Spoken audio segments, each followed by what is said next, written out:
తండ్రి అయిన దేవునికి కృతజ్ఞతలండి. మీకు ఉదయకాల వందనాలు, శుభములు తెలియపరుచుకుంటున్నాం. ప్రార్థన చేసుకొని మన కార్యక్రమాన్ని ప్రారంభించుకుందాం. తలలు వంచుకుంటే ప్రార్థన.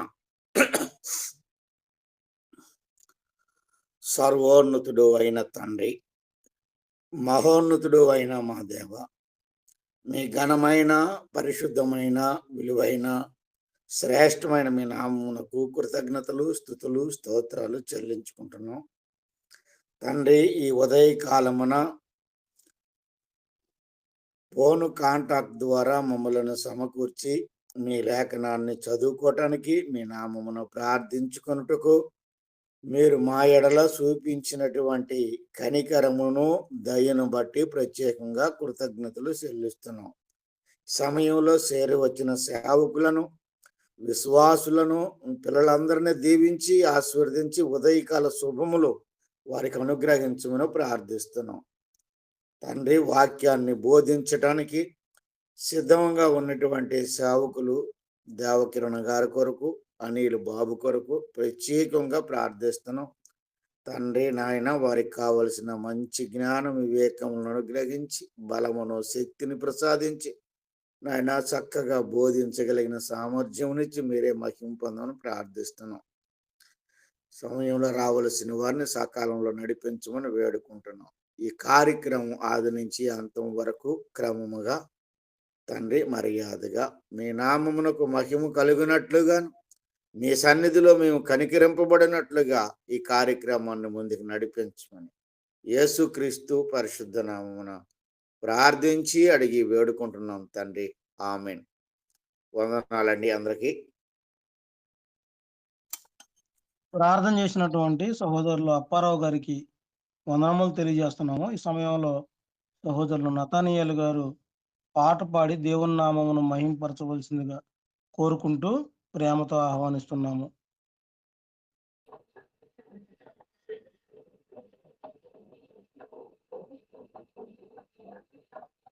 అందరికీ వందనాలు. దేవుని స్తుతిస్తూ పాట పాడుతున్న దేవుని నామాన్ని మహిమపరుద్దాం. పునరుద్ధానుడా యేసయ్యా, పునరుద్ధానుడా యేసయ్యా, మరణము గెలిచి బ్రతికించితివి నన్ను, స్తుతి పాడుచు నిన్నే ఘనపరచుచు ఆరాధించదనిలో జీవించుచు. పునరుద్ధానుడా యేసయ్యా, మరణము గెలిచి బ్రతికించితివి నన్ను, స్తుతి పాడుచు నిన్నే ఘనపరచుచు ఆరాధించదనిలో జీవించుచు.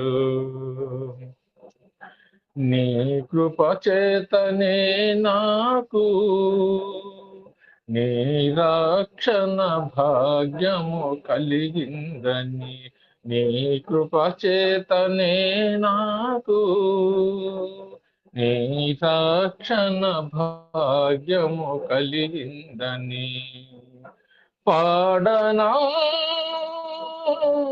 ఊపిరి నాలో ఉన్నంత వరకు పాడనా, ఊపిరి నాలో ఉన్నంత వరకు నా విమోచకుడవు నీవేనని, రక్షణానందం నీ ద్వారా కలిగిందని, నా విమోచకుడవు నీవేనని, రక్షణానందం నీ ద్వారా కలిగిందని స్తుతి పాడుచు నిన్నే ఘనపరచుచు ఆరాధించదనిలో జీవించుచు. స్తుతి పాడుచు నిన్నే ఘనపరచుచు ఆరాధించదనిలో జీవించుచు. నే ముందెన్నడు వెళ్ళని తెలియని మార్గము నాకు ఎదురాయనే, నే ముందెన్నడు వెళ్ళని తెలియని మార్గము నాకు ఎదురాయనే. సాగిపో నా సన్నిధి తోడుగా వచ్చినని నా, సాగిపో నా సన్నిధి తోడుగా వచ్చినని నా, నీ వాగ్దానమే నన్ను బలపరచనే, పరిశుద్ధాత్ముని ద్వారా నడిపించెనే, నీ వాగ్దానమే నన్ను బలపరచనే, పరిశుద్ధాత్ముని ద్వారా నడిపించెనే. స్తుతి పాడుచు నిన్నే ఘనపరచుచు ఆరాధించదనిలో జీవించుచు, స్తుతి పాడుచు నిన్నే ఘనపరచుచు ఆరాధించదనిలో జీవించుచు. చెరలోనైనా స్తుతి పాడుచు మరణము వరకు నిన్ను ప్రకటించెదా, చెరలోనైనా స్తుతి పాడుచు మరణము వరకు నిన్ను ప్రకటించెదా. ప్రాణమా కృంగిపోకే ఇంకొంతకాలం, ప్రాణమా కృంగిపోకే ఇంకొంతకాలం, యేసు మేఘాలపై త్వరగా రానుండగా, నిరీక్షణ కోల్పోకు నా ప్రాణమా, యేసు మేఘాలపై త్వరగా రానుండగా, నిరీక్షణ కోల్పోకు నా ప్రాణమా. స్తుతి పాడుచు నిన్నే ఘనపరచుచు ఆరాధించదనిలో జీవించుచు, స్తుతి పాడుచు నిన్నే ఘనపరచుచు ఆరాధించదనిలో జీవించుచు. పునరుద్ధానుడా నా యేసయ్యా, మరణము గెలిచి బ్రతికించితివి నన్ను, మరణము గెలిచి బ్రతికించితివి నన్ను, స్తుతి పాడుచు నిన్నే ఘనపరచుచు ఆరాధించదనిలో జీవించుచు. ఈ అవకాశం ఇచ్చినటువంటి తండ్రి అయిన దేవునికి, అలాగనే కూడి వచ్చిన సహోదరులందరికీ వందనములు, స్తుతులు. చక్కగా పాట పాడి వినిపించినటువంటి సహోదరులు నతానియేలు గారికి ప్రత్యేకంగా వందనములు తెలియజేస్తున్నామండి. ఈ సమయంలో సంఖ్యాకాండము 1వ అధ్యాయమును మనం ఈరోజు వాక్యపఠన భాగంగా చదువుకుందాము. సహోదరులు స్వామి గారు మొదటి 3 వచనములను చదివి వినిపిస్తారు. 4వ వచనం నుండి 20వ వచనం వరకు సహోదరులు అప్పారావు గారు చదువుతారు. 21వ వచనం నుండి 37వ వచనం వరకు సహోదరులు నతానియేలు గారు చదువుతారు. 38వ వచనం నుండి 46వ వచనం వరకు సహోదరి జ్యోతి గారు చదువుతారు. 47వ వచనం నుండి చివరి వరకు నేను చదువుతాను. తండ్రి అయిన దేవునికి కృతజ్ఞతాస్తుతులు. కూడా వచ్చి మీ అందరికీ వందాలండి. సంఖ్యాకాండము 1వ అధ్యాయం 1 నుంచి. వారు ఐగుప్తు దేశము నుండి బయలువెళ్ళిన 2వ సంవత్సరము 2వ నెల 1వ తేదీ సీనాయ అరణ్యమందలి ప్రత్యక్షపు గుడారంలో యెహోవా మోషేతో ఇట్లనెను, ఇశ్రాయేలుల వంశముల చొప్పున వారి వారి పితరుల కుటుంబములను బట్టి వారి వారి పెద్దల చొప్పున మగవారందరినీ లెక్కించి సర్వ సమాజ సంఖ్యను వ్రాయించుము. ఇశ్రాయేలులో సైన్యముగా వెళ్ళిన వారిని, అనగా 20 ఏండ్లు మొదలుకొని పైప్రాయము గల వారిని తమ తమ శనను బట్టి నీవును అహరోనును లెక్కింపవలెను. వందాలండి.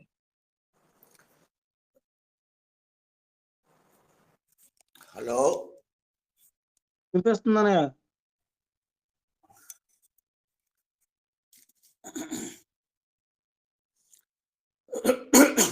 మరియు ప్రతి గోత్రములో ఒకడు అనగా తన పితరుల కుటుంబములలో ముఖ్యుడు మీతో కూడా ఉండవలెను.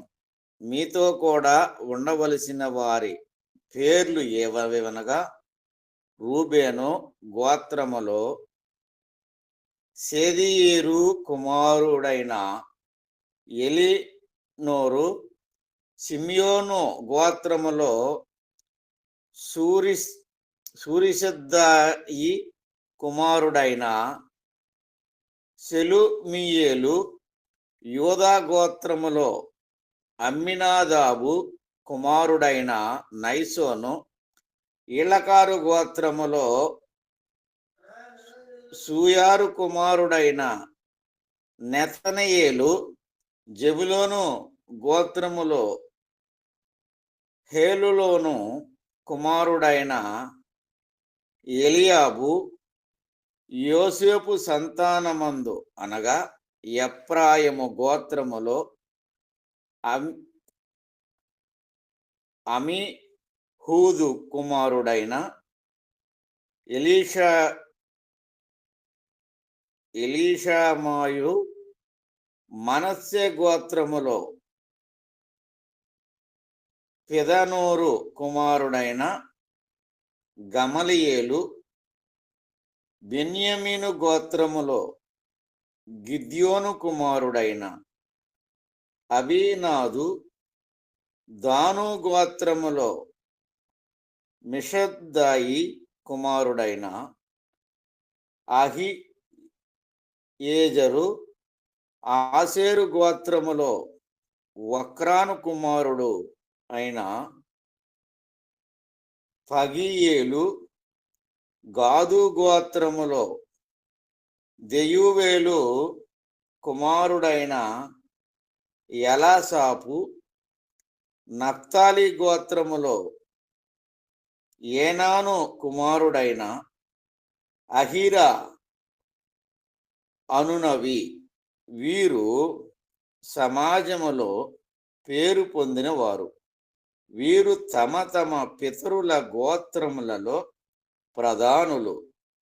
ఇశ్రాయేలీయుల కుటుంబములకు పెద్దలను, పేర్లు చేత వివరింపబడిన ఆ మనుషులను మోషే అహరోనులు పిలుచుకొని 2వ నెల మొదటి తేదీన సర్వ సమాజమును కూర్చును.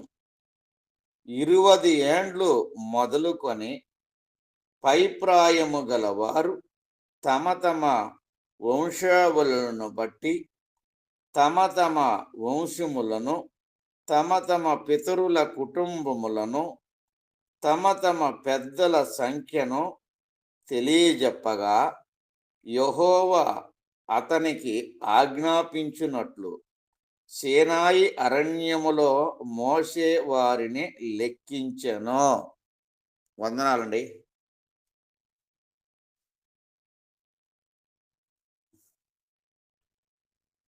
నతనయేలు గారు.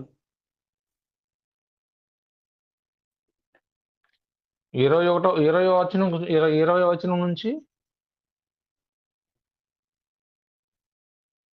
37వ వచనం వరకు. 37వ వచనం వరకు. Okay, thank you.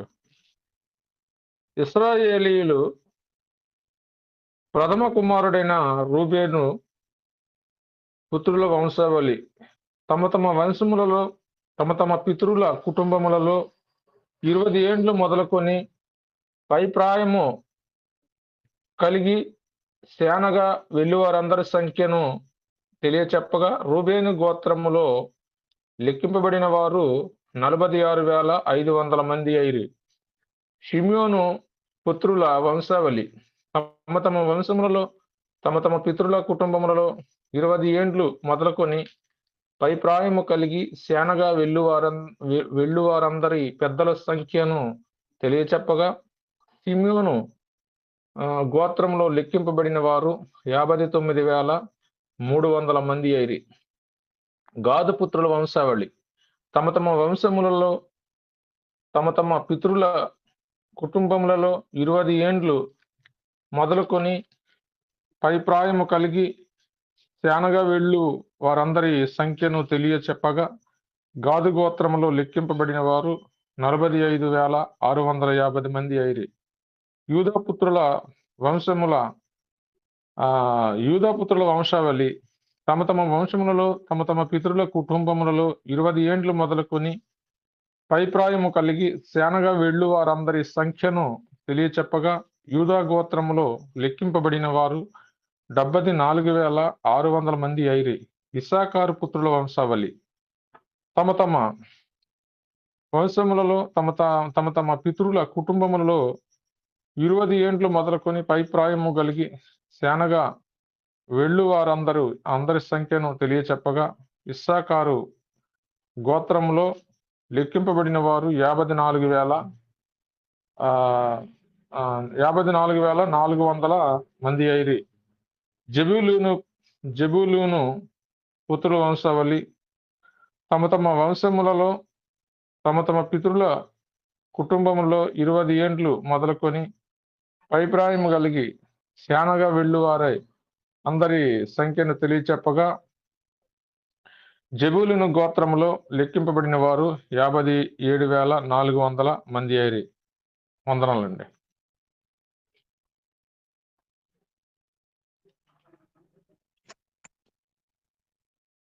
మా జ్యోతి చదువము 32 నుంచి 46 వరకు చదవండి.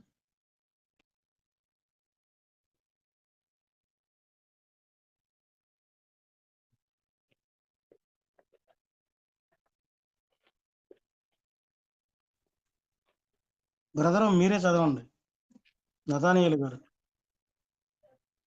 ఓకే. యోసేపు పుత్రుల వంశావళి అనగా ఎఫ్రాయిము పుత్రుల వంశావళి తమ తమ వంశంలో తమ తమ పితరుల కుటుంబములలో 20 ఏండ్లు మొదలుకొని పైప్రాయము కలిగి శానగా వెళ్ళు వారందరి సంఖ్యను తెలియచెప్పగా యోసేపు గోత్రములో లెక్కింపబడిన వారు 40,500 మంది అయిరి. మనస్సే పుత్రుల వంశావళి తమ తమ వంశములలో తమ తమ పితరుల కుటుంబములలో 20 ఏండ్లు మొదలుకొని పైప్రాయము కలిగి శానగా వెళ్ళు వారందరి సంఖ్యను తెలియచెప్పగా మనస్సే గోత్రములో లెక్కింపబడిన వారు 32,200 మంది అయిరి. బెన్యామీను పుత్రుల వంశావళి తమ తమ వంశములలో తమ తమ పితరుల కుటుంబములలో 20 ఏండ్లు మొదలుకొని పైప్రాయము కలిగి శానగా వెళ్ళు వారందరి సంఖ్యను తెలియచెప్పగా బెన్యామీను గోత్రంలో లెక్కింపబడిన వారు 35,400 మంది అయిరి. దాను పుత్రుల వంశావళి తమ తమ వంశములలో తమ తమ పితరుల కుటుంబంలో 20 ఏండ్లు మొదలుకొని పైప్రాయము కలిగి శానగా వెళ్ళు వారందరి సంఖ్యను తెలియచెప్పగా దాను గోత్రములో లెక్కింపబడిన వారు 62,700 మంది అయిరి.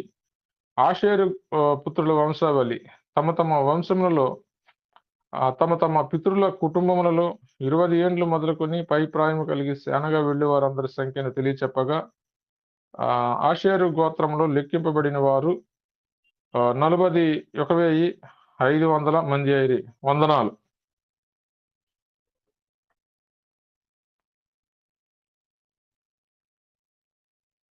42వ వచనం నుంచి నేను చదువుతున్నానండి. నఫ్తాలి పుత్రుల వంశావళి తమ తమ వంశములలో తమ తమ పితరుల కుటుంబములలో 20 ఏండ్లు మొదలుకొని పైప్రాయము కలిగి శానగా వెళ్ళు వారందరి సంఖ్యను తెలియజెప్పగా నఫ్తాలి గోత్రములో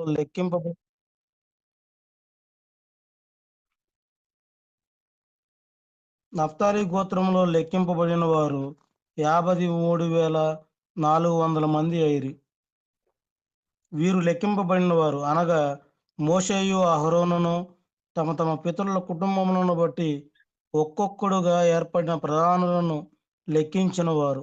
అట్లు ఇశ్రాయేలీయులలో తమ తమ పితరుల కుటుంబముల చొప్పున లెక్కింపబడిన వారందరూ, అనగా 20 ఏండ్లు మొదలుకొని పైప్రాయము కలిగి సేనగా బయలు వెళ్ళిన ఇశ్రాయేలీయులందరూ లెక్కింపబడి 6,03,550 మంది అయిరి. అయితే లేవీయులు తమ పితరుల గోత్రము చొప్పున వారితో పాటు లెక్కింపబడలేదు. ఏలయనగా యెహోవా మోషేతో ఇలాగు సెలవిచ్చి ఉండెను, నీవు లేవి గోత్రము లెక్కింపకూడదు. ఇశ్రాయేలీయుల మొత్తమునకు వారి మొత్తమును సార్ నేట్ చేర్చకూడదు. చేద్దాం ఇదే. నీవు సాక్ష్యపు గుడారము మీదను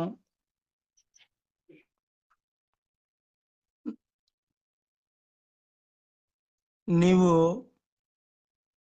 సాక్ష్యపు గుడారం మీదను దాని ఉపకరణములన్నింటి మీదను దానిలో చేరిన వాటన్నింటి మీదను లేవీయులను నియమింపుము. వారే మందిరమును దాని ఉపకరణములన్నింటినీ మోయవలెను. వారు మందిరపు సేవ చేయుచు దాని చుట్టూ దిగవలసిన వారై యుందురు. మందిరము సాగబోనప్పుడు లేవీయులే దాన్ని విప్పవలెను. మందిరము దిగినప్పుడు లేవీయులే దాన్ని వేయవలెను. అన్యుడు సమీపించిన యెడల వాడు మరణశిక్ష నొందును. ఇశ్రాయేలీయులు తమ తమ సేనల చొప్పున ప్రతివాడును తన తన పాళెంలో తన తన ధ్వజమునొద్ద దిగవలెను. ఇశ్రాయేలీయుల సమాజము మీద కోపము రాకుండానట్లు లేవీయులు సాక్ష్యపు గుడారము చుట్టూ దిగవలెను. వారు సాక్ష్యపు గుడారమును కాపాడవలెను. యెహోవా మోషేకు ఆజ్ఞాపించిన వాటన్నింటినీ తప్పకుండా ఇశ్రాయేలీయులు చేసిరి. సహోదరులు, ఇప్పటి వరకు చక్కగా చదివినటువంటి సహోదరులందరికీ వందనములు తెలియజేస్తూ, సహోదరులు అనిల్ గారు ఈ యొక్క అధ్యాయమును వివరించవలసిందిగా కోరుకుంటూ ప్రేమతో ఆహ్వానిస్తున్నాము.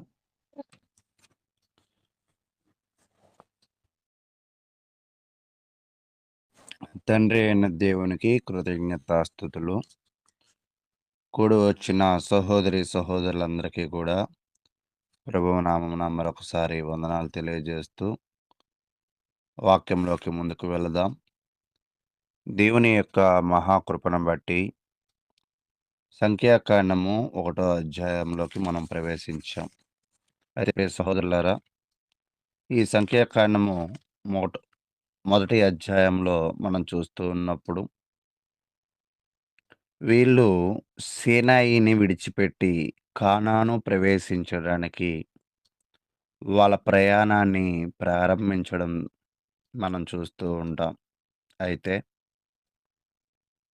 సీనాయి కొండ మీద నుండి ప్రయాణమునకు సిద్ధపడుచున్న ఇశ్రాయేలు గురించి ఈ అధ్యాయం ప్రారంభమవుతూ దేవుని ఏర్పాటు చేయబడిన ప్రజలుగా తమ బాధ్యతలు చేపట్టుటకు ఎలా సిద్ధపడాలో మోషే అనేకమైన విషయాలను వాళ్ళకి తెలియజేసినట్లుగా కూడా మనం చూస్తూ ఉంటాం. మొదటిగా వాళ్ళు ఈ ప్రయాణము ఎలా కొనసాగించాలో, వారి యొక్క పాలెములలో ఏ విధముగా నిర్మింపబడాలో, అరణ్యంలో ఏ విధంగా నడిపించబడాలో, ప్రతిరోజు వారి ప్రయాణమును ఆరంభించుటకు ఏ సూచనలను ఉపయోగించాలో వారికి హెచ్చరికలు ఇవ్వబడ్డాయి. మొదటిగా మనం చూస్తున్నప్పుడు, రెండవదిగా వీళ్ళు యుద్ధానికి సిద్ధపడాలి. యుద్ధానికి సిద్ధపడాలి అంటే వారి వారి గోత్రములలో యోధులను 20 ఏళ్ల ప్రాయము పైబడిన ప్రతి ఒక్కరిని యుద్ధానికి సిద్ధపరుస్తూ కానానును దాని భూభాగమును జయించుటకు పోరాడుటకు సిద్ధపడాలి. ఇది రెండవ పాయింట్ చూడాలి. మూడవదిగా వీళ్ళు ఎలా ఆరాధించాలో, వారు ఎలా శుద్ధి కలిగి ఉండాలో, అటువంటి కొన్ని విషయాలను కూడా ఈ యొక్క అధ్యాయంలో మనం చూస్తూ ఉంటాం. అయితే ప్రియులారా, నేను మీకు ఈ అధ్యాయాన్ని మనం చూస్తున్నప్పుడు మొదటిగా జనాభా లెక్కల గురించి చూస్తాం.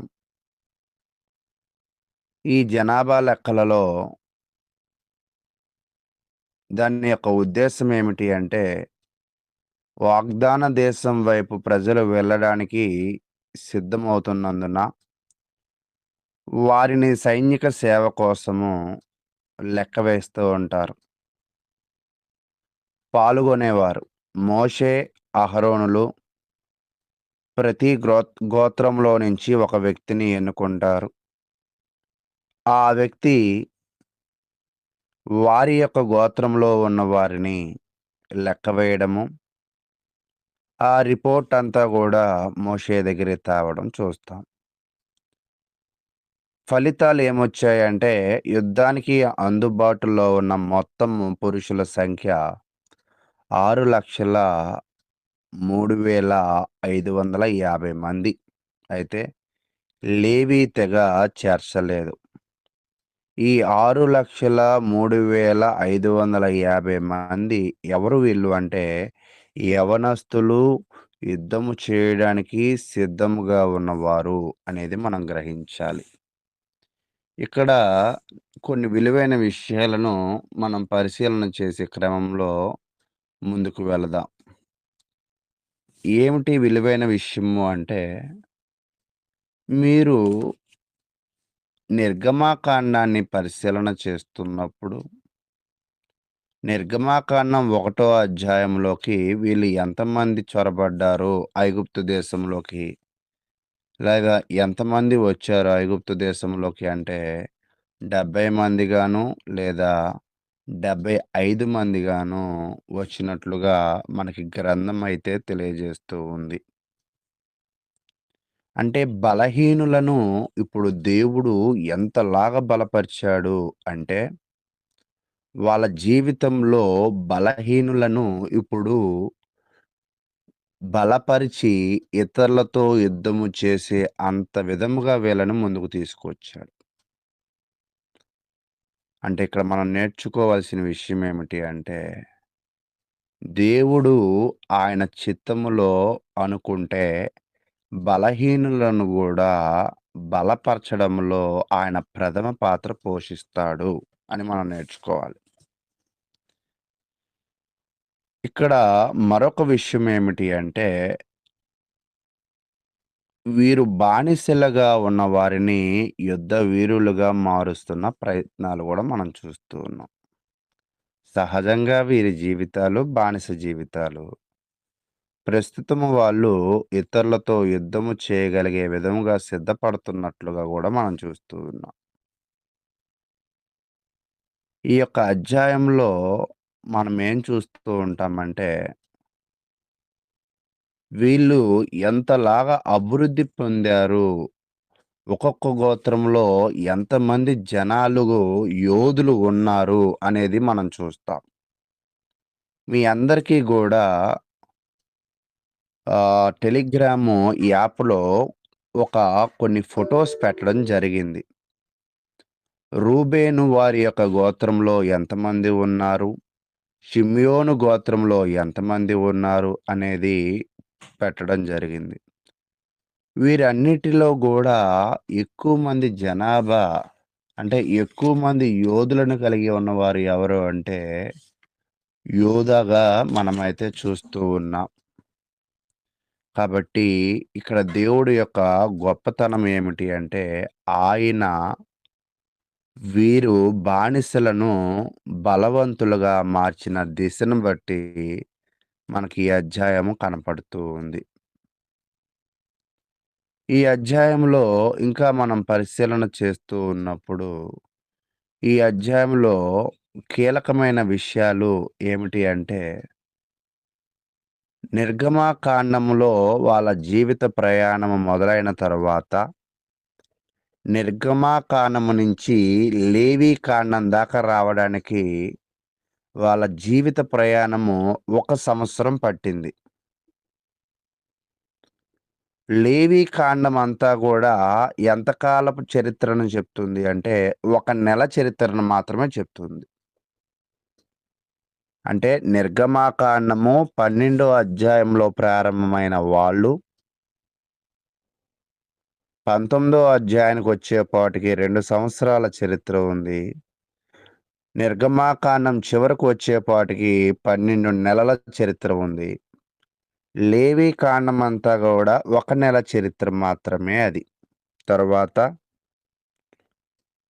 సంవత్సరము 1వ నెల అంటే 2వ సంవత్సరం 1వ నెల లేవి కాండము గురించి మనకు తెలియజేయబడుతుంది. ఇప్పుడు 2వ సంవత్సరము 2వ నెల నిర్గమాకాండం సంఖ్యాకాండంతో ప్రారంభమై ఈ యొక్క సంఖ్యాకాండము 38 సంవత్సరాల 3 నెలల 10 రోజుల చరిత్రను చెప్తుంది ఈ నిర్గమాకాండం. కాబట్టి ఇశ్రాయేలు చరిత్ర మనకి బాగా అర్థం కావాలి అంటే, వారి స్వభావాలు మనకి బాగా అర్థం కావాలి అంటే, మనకి ఈ యొక్క సంఖ్యాకాండము చాలా ఉపయోగపడుతుంది. చూడండి, అబ్రహాముకి దేవుడిచ్చిన వాగ్దానం, నీ సంతానమును ఇసుక రేణువులంత చేస్తా అన్నాడు కదా ఆదికాండంలో. ఆ ఆదికాండంలో ఆ చెప్పబడిన విషయము ఈ సంఖ్యాకాండాన్ని చూస్తున్నప్పుడు మనకు బాగా అర్థమవుతుంది. ఎంతకాలం పట్టింది? అబ్రహాముకి వాగ్దానం చేసిన తరువాత ఒక్క ఇస్సాకు, ఆ ఇస్సాకు ద్వారా వచ్చిన సంతానము, వాటిలో యుద్ధము చేయగలిగిన కాల్బలము 6,03,550 మంది అవ్వడానికి దేవుడి యొక్క వాగ్దానము నెరవేరడానికి పట్టిన సమయము 600 సంవత్సరాలు. అంటే దేవుడు తన చిత్తమును నెరవేర్చేవాడు. అయితే అన్ని కాలములలో నమ్మదగిన వాడు ఎవరంటే దేవుడు అనే విషయాన్ని మనమైతే నేర్చుకునే వారిగా ఉండాలి. కాబట్టి ప్రియ సహోదరులారా, నేను ఇప్పటిదాకా మీకు తెలియజేసిన విషయాలు ఏమిటి అంటే, అక్కడ దేవుడు సంఖ్యను ఎంతలా పెంచాడు, బానిసలుగా ఉన్న వారిని యుద్ధాలు చేయడానికి ఎంతలా బలపరిచాడు అనే విషయాలను మనమైతే చూస్తూ ఉన్నాం. దీనికి పట్టిన సమయం ఎంత? ఇప్పుడు ఇశ్రాయేలు ప్రజలు 2వ సంవత్సరము 2వ నెలలో వాళ్ళ జీవితాన్ని ప్రారంభిస్తూ ఉన్నారు. వాళ్ళ జీవితాన్ని ప్రారంభించినప్పుడు ఇక్కడ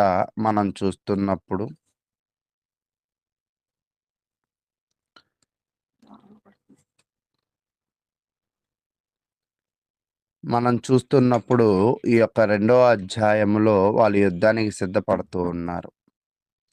ప్రతి ఒక్కరిని లెక్కింపబడుతూ ఉన్నారు. అయితే ఈరోజు క్రైస్తవ జీవితంలో కూడా మనము కూడా మన జీవితంలో కొన్ని యుద్ధాలకి సిద్ధపడాలి. అంటే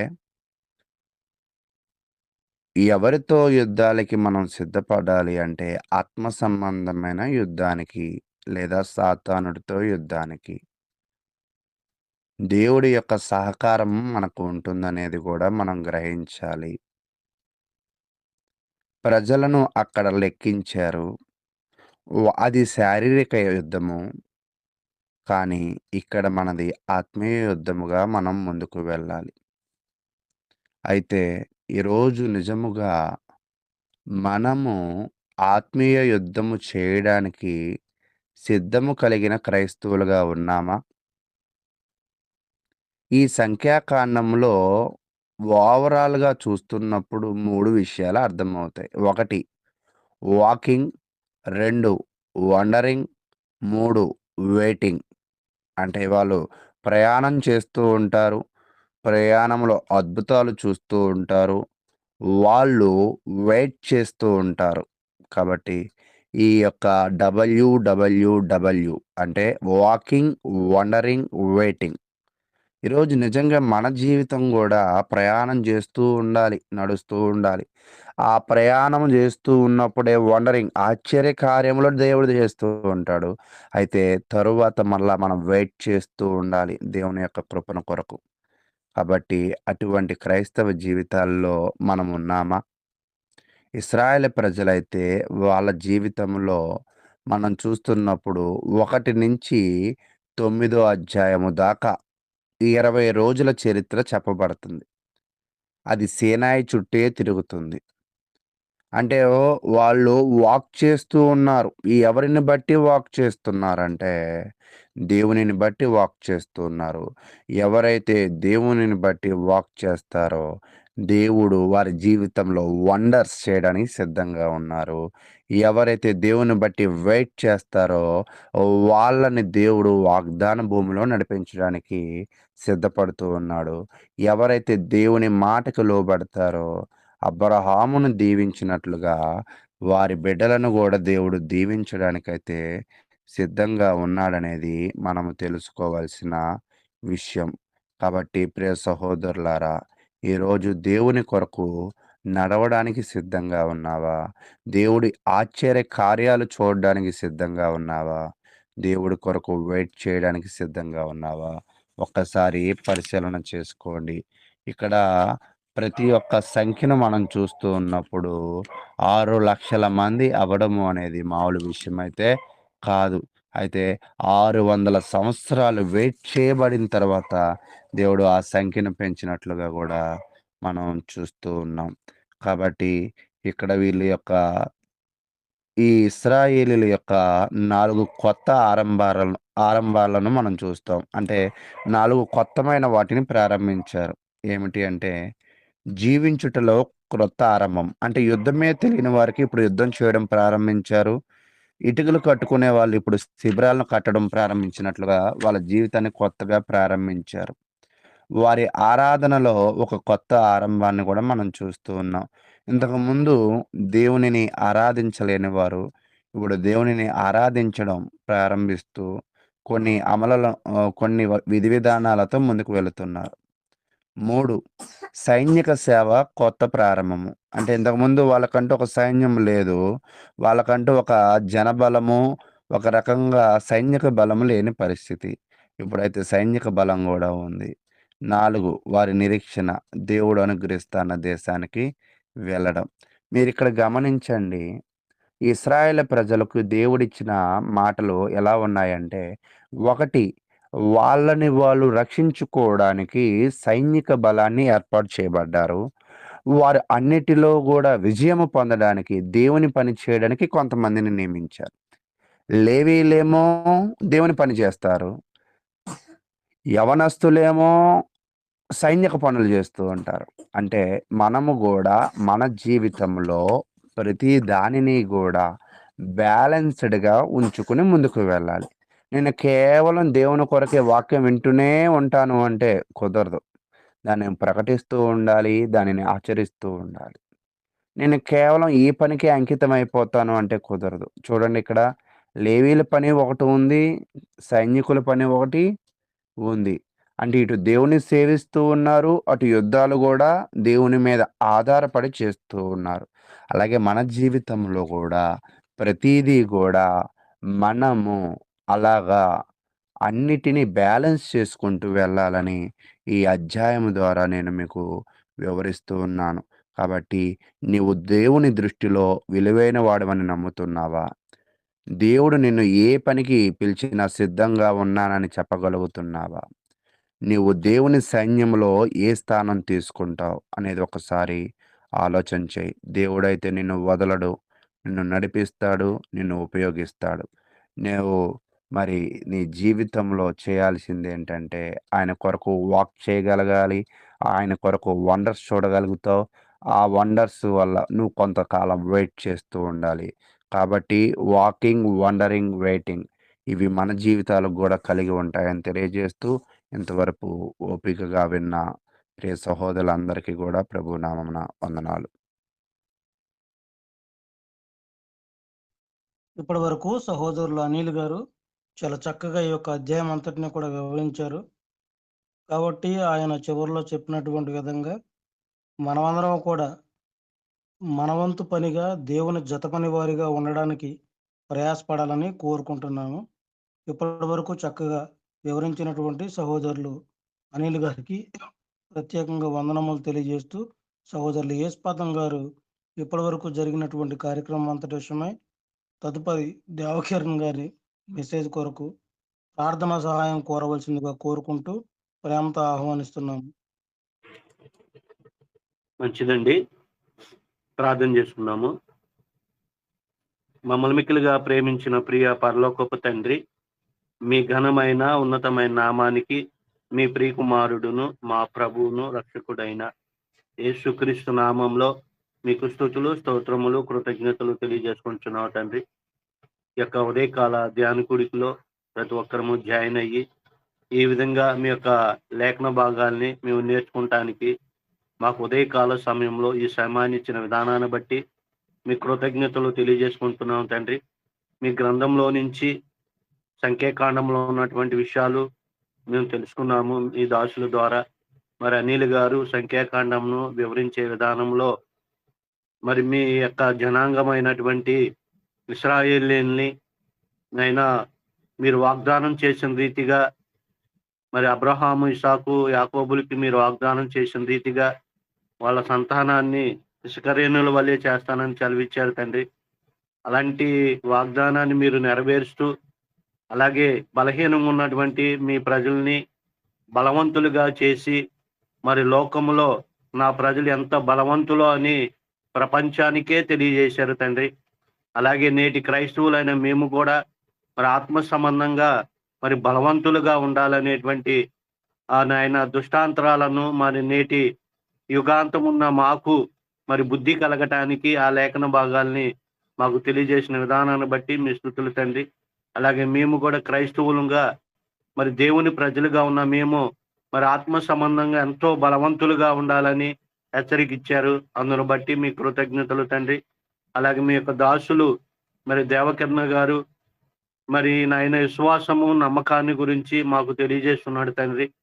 మరి మారు మనసు పొందటం వలన విశ్వాసము, నమ్మకము కలుగుతుందని, అలాగే వినుట వలన విశ్వాసము, నమ్మకము కలుగుతుందని, విన్న ప్రతి ఒక్కరూ రక్షణ పొందాలనేటువంటి విషయాలు మాకు తెలియజేస్తున్నారు తండ్రి.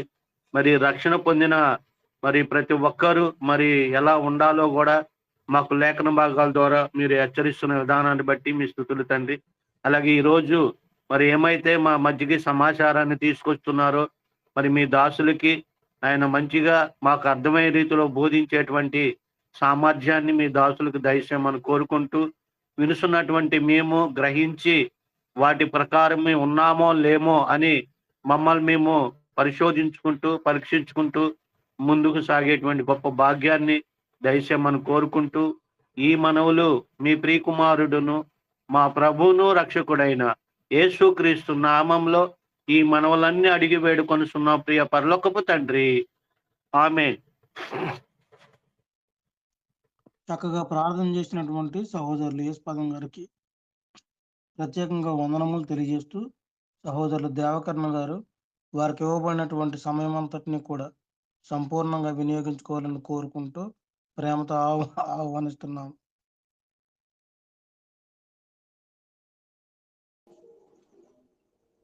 మరొక శ్రేష్టమైన దినమును మనకు అనుగ్రహించిన మన పరలోకపు తండ్రి అయిన దేవునికి నా కృతజ్ఞతాస్తుతులు చెల్లిస్తున్నాను. అలాగే ఈ ఉదయకాల సమయంలో వాక్యం వినుటకు సిద్ధముగా ఉన్న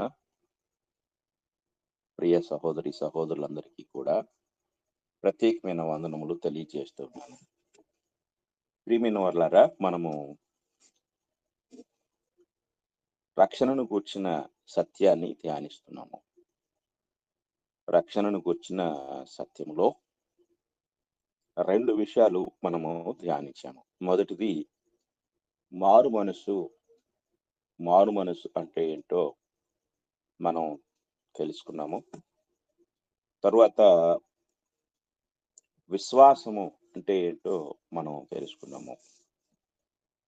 ఈరోజు మనము రీజనరేషన్ అనగా తిరిగి జన్మించుట, మరలా జన్మించుట అనే అంశాన్ని గురించి మనం నేర్చుకుందాం.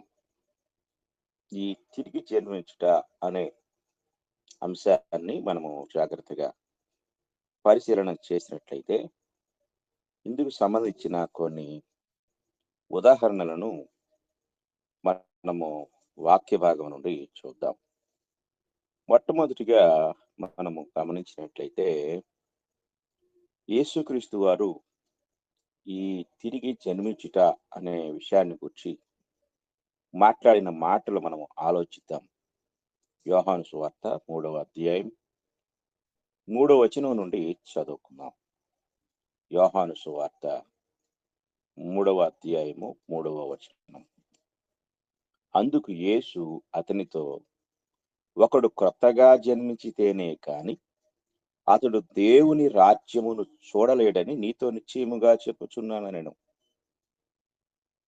అందుకు నీకోదేము, ముసలివాడైన మనుషుడు ఎలాగూ జన్మింపగలడు? రెండవ మారు తల్లి గర్భమందు ప్రవేశించి జన్మింపగలడా అని ఆయనను అడుగగా, యేసు ఇట్లనెను, ఒకడు నీటి మూలముగాను ఆత్మ మూలముగాను జన్మించితేనే గాని దేవుని రాజ్యములో ప్రవేశింపలేడని నీతో నిశ్చయంగా చెప్పుచున్నానెను. మొట్టమొదటిగా నీకోదేము అనే ఒక యూదుల పరిసయ్యునితోటి, ధర్మశాస్త్ర బోధకునితో ప్రభువు ఈ యొక్క క్రొత్తగా జన్మించుట లేక తిరిగి జన్మించుట అనే విషయాన్ని గురించి ఆయన మాట్లాడాడు. ఇందులో ఇంగ్లీష్లో ఏముందంటే ఏ మ్యాన్ బి బోర్న్ అగైన్ అన్నాడు. మరలా జన్మించాలి, తిరిగి జన్మించాలి. ఈ యొక్క కొత్త జన్మను గూర్చి మొట్టమొదటిగా యేసుక్రీస్తు వారు ఒక పరిసయ్యునితో మాట్లాడుతున్నాడు. ఆ పరిసయ్యుడు అనగా ధర్మశాస్త్ర బోధకుడు తిరిగి జన్మించుట అనే విషయానికి వచ్చేసరికి ఆయన శరీర సంబంధమైన జన్మను గురించి మాట్లాడుతున్నాడు. అంటే ఎంత అనాలోచితంగా, అసందర్భంగా, అజ్ఞానంగా మాట్లాడాడు. ఈ వచనాలు మనం గ్రహించాలి. ఈ వచనాలు మనం పరిశీలించినట్లయితే ఆ రెండవ మారు తల్లి గర్భమందు ప్రవేశించి జన్మింపగలడా అని ఆయనను అడుగగా, చూడండి, తల్లి గర్భంలో మరలా ఎలా ప్రవేశిస్తాడు? తల్లి గర్భమందు ప్రవేశించి రెండవ మారు జన్మింపగలడా? అంటే ఒక వ్యక్తి తల్లి గర్భంలో ఎలా ప్రవేశిస్తాడు, తిరిగి ఎలా జన్మిస్తాడు? ఇది ఎంత అనాలోచితమైన ఆలోచన. ఇది మనం జాగ్రత్తగా గ్రహించాలి. అయితే ప్రభు ఆయనతో చెప్తున్న మాట మనము జాగ్రత్తగా పరిశీలించినట్లయితే ఆత్మ సంబంధమైన జన్మను గూర్చి ప్రభు మాట్లాడుతుంటే భౌతిక సంబంధమైన జన్మను గూర్చి ఒక యూదా మత బోధకుడు మాట్లాడుతున్నాడు. అంటే ధర్మశాస్త్ర సంబంధమైన ఆలోచన విధానం అంతా కూడా ఇలాగే ఉంటుంది. శరీర సంబంధమైన ఆలోచన విధానం. యేసు ప్రభు వారు ఆత్మ సంబంధమైన ఆలోచన లేక ఆత్మ సంబంధమైన జన్మను గురించి మాట్లాడుతుంటే ఈ పరిసయ్యుడు శరీర సంబంధమైన జన్మను గురించి మాట్లాడుతున్నాడు. సాధారణంగా ఆత్మ సంబంధమైన జ్ఞానము, ఆత్మ సంబంధమైన గ్రహింపు లేని వారు ఈ లోకములో వారి భక్తి విధానాలు అన్నీ కూడా భౌతికంగానే ఉంటాయి. వారు భౌతికంగానే ఆరాధిస్తారు. భౌతిక సంబంధమైన క్రియలతో ఆరాధిస్తూ ఉంటారు. ఇక్కడ దేవుని వాక్యం మనకు సెలవిస్తారు. ఉదాహరణకి దేవుని గురించి మనం ఆలోచించినప్పుడు యోహాను సువార్త 4వ అధ్యాయం 24వ వచనంలో దేవుడు ఆత్మ కనుక ఆయన ఆరాధించువారు ఆత్మతోనూ సత్యముతోనూ ఆరాధింపవలెననే మాట అక్కడ కనపడుతుంది. అంటే ఆరాధనకి సంబంధించి భౌతికమైన పదార్థ సంబంధమైన భౌతికమైన క్రియాపూర్వకమైనది ఏది అక్కడ లేదు. కారణం ఏంటంటే దేవుడు ఆత్మ. ఆత్మను గురించి వివేచించినప్పుడు కొలస్సీ పత్రిక 1వ అధ్యాయం 15వ వచనం నుంచి మనం చదివితే అక్కడ యేసుక్రీస్తు వారిని గురించి మాట్లాడుతూ ఆయన అదృశ్య దేవుని స్వరూపి అయి అన్నాడు. అంటే ఆత్మ అనగా అదృశ్యమైనది, దృశ్యమైనది కాదు. కనుక అదృశ్యమైన దేవుని ఆరాధించుటకు అదృశ్యమైన విధానాన్ని అనుసరించాలి. దృశ్య సంబంధమైన రూపకాలు కానీ, దృశ్య సంబంధమైన పదార్థాలు కానీ, దృశ్య సంబంధమైన విధానాలు ఏమీ అక్కడ అక్కర్లేదు అనేది చాలా స్పష్టమైన విషయం. కానీ దేవుడు అదృశ్యుడు అంటూనే, దేవుడు ఆత్మ అంటూనే మరలా భౌతిక సంబంధమైన రూపాలను, భౌతిక సంబంధమైన క్రియలను లేక కార్యక్రమాలను లేక విధానాలను అనుసరించటం అనేది ఈ నీకోదేము ఎలా ఆలోచిస్తున్నాడో అలా ఆలోచించడమే అవుతుంది. కనుక ఎప్పుడైతే యేసుక్రీస్తు వారు తిరిగి జన్మించాలి అనేది మాట్లాడుతున్నాడో అక్కడ ఆయన 2 విషయాలు చెప్పాడు. ఒకడు నీటి మూలముగాను ఆత్మ మూలముగాను జన్మించితేనే కానీ దేవుని రాజ్యములో ప్రవేశింపలేడని నీతో నిశ్చయముగా చెప్పుచున్నాను.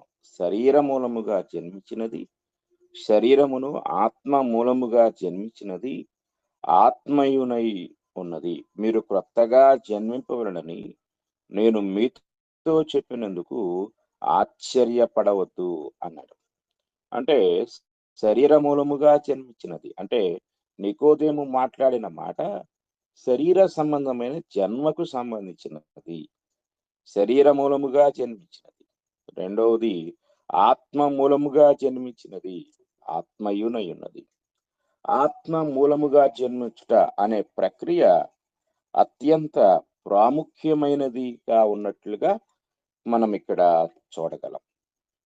కనుక వాక్య భాగాన్ని మనము జాగ్రత్తగా పరిశీలించినట్లయితే ఈ రీజనరేషన్ అనగా మరలా జన్మించుట లేక తిరిగి జన్మించుట అనే ప్రక్రియ ఇక్కడ యేసుక్రీస్తు వారి నోట మొట్టమొదటిగా మనం వింటా ఉన్నాం. అలాగే మనము మొదటి పేతురు పత్రిక 1వ అధ్యాయము 23వ వచనాన్ని మనం చదువుకుందాం.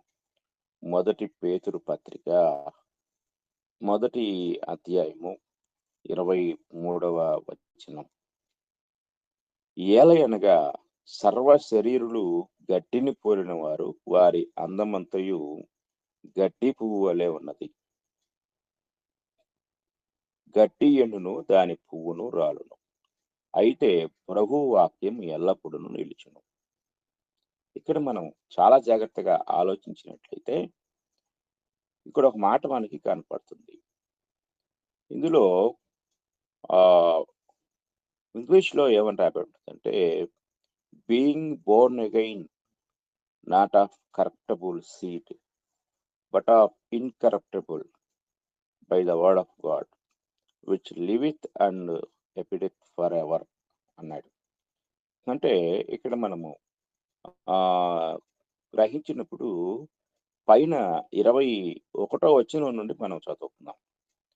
పైన 21వ వచనం నుండి మనం చూస్తే మీరు క్షయబీజము నుండి కాక శాశ్వతముకు జీవము గల దేవుని వాక్య మూలముగా అక్షయ బీజము నుండి పుట్టింపబడిన వారు గనుక. చూడండి, ఇక్కడ క్షయబీజము అనగా శరీరము, బీజము అనగా విత్తనము, క్షయబీజము అనగా నశించిపోయే విత్తనము. క్షయబీజము నుండి కాక అంటే మానవ దేహము నుండి మరలా మానవ దేహము పుడుతుంది. మానవ దేహము క్షయబీజము, క్షయమైపోతుంది, నశించిపోతుంది.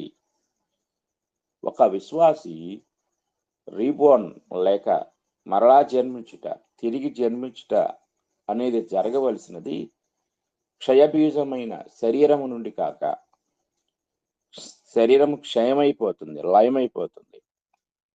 కనుక అలా కాకుండా శాశ్వతముకు జీవము గల దేవుని వాక్యమూలముగా అన్నాడు. వాక్యము ద్వారా అక్షయ బీజము నుండి, అక్షయ బీజము అనగా ఆత్మ ద్వారా, ఆత్మ మూలముగా, ఆత్మ నుండి అంటే అక్షయ బీజము అనగా ఆత్మ నుండి పుట్టింపబడిన వారు అనగా జన్మింప చేయబడిన వారు. అంటే శరీరము నుండి పుట్టేది క్షయమైపోయే మరొక శరీరము. కానీ దేవుని వాక్యము ద్వారా మనము జన్మించినప్పుడు మనము అక్షయ బీజము నుండి కాక, అక్షయ బీజము నుండి పుట్టింపబడిన వారంగా కాక, కనుక ఆత్మ సంబంధమైన బీజము ద్వారా మరలా మనము జన్మిస్తున్నాము. కనుక ఇక్కడ మనం గ్రహించినట్లయితే ఆ పేతురు గారు ఇక్కడ ఎంతో స్పష్టంగా చెప్తున్నాడు, being born again not of corruptible seed అంటాడు. అంటే కరప్టబుల్ సీడ్ అనేది మనం గమనించినట్లయితే ఇది ఇంకొక విషయాన్ని మనకు నేర్పిస్తూ ఉంది. అంటే 22వ వచనంలో, మీరు సత్యమునకు విధేయులవుట చేత మీ మనస్సులను పవిత్రపరచుకొనిన వారయ్యుండి ఒకరినొకడు హృదయపూర్వకముగాను మిక్కటముగాను ప్రేమించుడి అంటాడు. అంటే మనము ఎప్పుడైతే మన యొక్క మనస్సులను పవిత్రపరుచుకుంటామో, ఇంగ్లీష్లో అయితే your souls in obeying the truth, అంటే seeing you have purified your souls అన్నాడు. అంటే ప్యూరిఫైడ్ అంటే మనము పవిత్రపరుచుకుంటున్నాం, మన యొక్క మనస్సును పవిత్రపరుచుకుంటున్నాం. ఎప్పుడైతే వాక్యానికి విధేయులమవుతామో వాక్యము ద్వారా మనస్సు పవిత్రీకరణ జరుగుతుంది. అక్కడే అక్షయ బీజము నుండి మనము జన్మించుటకు పునాది ఏర్పడుతుంది. కనుక వాక్యం మూలముగా అక్షయ బీజము అన్నాడు. తిరిగి జన్మించుట అనేది వాక్యము ద్వారా జరిగే ఒక గొప్ప అద్భుతమైన ప్రక్రియ అనేది మనం జాగ్రత్తగా గ్రహించవలసిన వారమై ఉన్నాం. యాకోబు రాసిన పత్రిక 1వ అధ్యాయాన్ని మనము చూసినట్లయితే యాకోబు గారు ఆయన కూడా 1వ అధ్యాయంలో దేవుడు మనల్ని ఏ విధంగా కంటున్నాడో అక్కడ మనకు తెలియజేస్తూ ఉన్నాడు. చూడండి 17వ వచనం, 1వ అధ్యాయం 17వ వచనం, శ్రేష్టమైన ప్రతి ఈవియు సంపూర్ణమైన ప్రతి వరమును పరసంబంధమైనదై జ్యోతిర్మయుడు తండ్రి యొద్ద నుండి వచ్చును. ఆయన యందు ఏ చంచలత్వమైనను గమనాగమనముల వలన కలుగు ఏ ఛాయను లేదు. ఆయన తాను సృష్టించిన వాటిలో మనము ప్రథమ ఫలముగా ఉండునట్లు సత్యవాక్యము వలన మనలను తన సంకల్ప ప్రకారము కనెను. 2 జన్మల గురించి ఇక్కడ మాట్లాడుతున్నాడు. ఏమిటి 2 జన్మలు అనేది మనం ఆలోచించినట్లయితే 15వ వచనంలో దురాశ గర్భము ధరించి పాపమును కనును, పాపము పరిపక్వమై మరణమును కనును. ఇదొక జన్మ. ఇక దేవుడిచ్చే జన్మ ఏమిటి అంటే సత్యవాక్యము వలన మనలను తన సంకల్ప ప్రకారము కనెను అంటున్నాడు. జాగ్రత్తగా మనం ఆలోచించవలసిన వారమై ఉన్నాం. కనుక ప్రభు అయిన యేసుక్రీస్తు వారు చెప్పిన ఆ యొక్క అంటే నీకోదేముతో ఆయన చెప్పిన మాటలు మనము చాలా జాగ్రత్తగా పరిశీలించినట్లయితే ఇక్కడ ఎంతో స్పష్టంగా ఆయన మనకు తెలియజేస్తూ ఉన్నాడు. కనుక దేవుని యొక్క వాక్యాన్ని పరిశీలించినప్పుడు తిరిగి జన్మించుట లేక మరలా జన్మించుట అనే ప్రక్రియ అనేది ఎంతో స్పష్టమైనదిగా ఇక్కడ మనము చూడగలం. కనుక వాక్య భాగాన్ని మనం పరిశీలించినట్లయితే దేవుడు మనల్ని కంటూ ఉన్నాడు. అలాగే మనము తిరిగి జన్మించుటకు దేవుని వాక్యమునకు విధేయులమవ్వాలి. వాక్యము ద్వారా మనస్సులను పవిత్రపరుచుకోవాలి అనే సత్యమును మనము చాలా జాగ్రత్తగా గ్రహించవలసిన వారమై ఉన్నాం.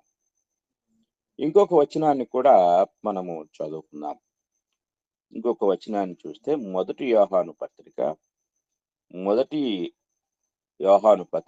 3వ అధ్యాయము 29వ వచనాన్ని చదువుకుందాం. మొదటి యోహాను పత్రిక 3వ అధ్యాయము 29వ వచనం మనకి ఈ విషయాన్ని తెలియజేస్తూ ఉంది. మొదటి యోహాను పత్రిక 2వ అధ్యాయం 29వ వచనం అండి. 2వ అధ్యాయము 29వ వచనం. 2వ అధ్యాయం 29వ వచనంలో, ఆయన నీతిమంతుడని మీరు ఎదిగి ఉన్న ఎడల నీతిని జరిగించు ప్రతివాడును ఆయన మూలముగా పుట్టి ఉన్నాడని ఎరుగుదురు. జాగ్రత్తగా ఇక్కడ మనం గమనించినట్లయితే ఆయన నీతిమంతుడు అనగా ఈ విషయాలు మనం చాలా జాగ్రత్తగా పరిశీలించినప్పుడు ప్రభు అయిన యేసుక్రీస్తు వారు నీతిమంతుడై ఉన్నాడు. కనుక నీతిని జరిగించే ప్రతివాడు ఆయన మూలముగా పుట్టినవాడు. ఇక్కడ దేవుడు సత్యవాక్యం ద్వారా మనను కనెను అని యాకోబు గారు చెప్తూ ఉంటే, నీతిని జరిగించే ప్రతివాడు కూడా ఆయన మూలముగానే పుట్టాడు అనే సత్యాన్ని యోహాను గారు ఇక్కడ మనకు మరలా తెలియజేస్తూ ఉన్నారు. కనుక మనం చాలా జాగ్రత్తగా పరిశీలించవలసిన వారమై ఉన్నాం. అలాగే మొదటి యోహాను పత్రిక 3వ అధ్యాయం 9వ వచనాన్ని కూడా మనం చదువుకుందాం. మొదటి యోహాను పత్రిక 3వ అధ్యాయం 9వ వచనంలో, దేవుని మూలముగా పుట్టిన ప్రతి వానిలో ఆయన బీజము నిలుచును గనుక వాడు పాపము చేయడు. వాడు దేవుని మూలముగా పుట్టినవాడు గనుక పాపము చేయజాలడు. అంటే దేవుని మూలముగా అంటే ఇవన్నీ కూడా, ఈ వచనాలన్నీ కూడా క్రొత్తగా జన్మించడము లేక తిరిగి జన్మించుట అనే విషయాన్ని మనకు ఎంతో స్పష్టంగా తెలియజేస్తూ ఉన్నాయి. అలాగే మొదటి యోహాను పత్రిక 5వ అధ్యాయం 4 అలాగే 18 వచనాలు మనం చదువుకుందాం. మొదటి యోహాను పత్రిక 5వ అధ్యాయము ముందుగా 4వ వచనాన్ని మనం చదువుకుందాం. దేవుని మూలముగా పుట్టిన వారందరూ లోకమును జయించుదురు. చూడండి, దేవుని మూలముగా పుట్టిన వారు లోకమును జయించుదురు అనే విషయాన్ని ఇక్కడ యోహాను గారు తెలియజేస్తూ ఉన్నాడు.